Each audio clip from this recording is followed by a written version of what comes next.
മക്കള് വീടിനകത്ത് ഭക്ഷണം കഴിച്ചുകൊണ്ടിരിക്കുമ്പോൾ, നമ്മുടെയൊക്കെ ചെറുപ്പകാലത്ത് നമ്മൾ വീടിനകത്തിരുന്ന് ഭക്ഷണം കഴിക്കുമ്പോ ഒരൽപ്പം ഭക്ഷണം താഴെ വീണ ഭക്ഷണം ഉമ്മയെടുത്ത് പാത്രത്തിലിട്ട് വരും.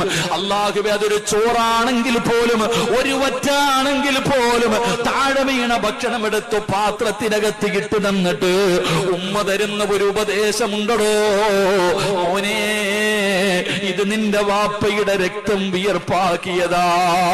ഇതുപോലെ ഒരു ഉപദേശം ലോകത്താർക്കാടോ തരാൻ പറ്റുക?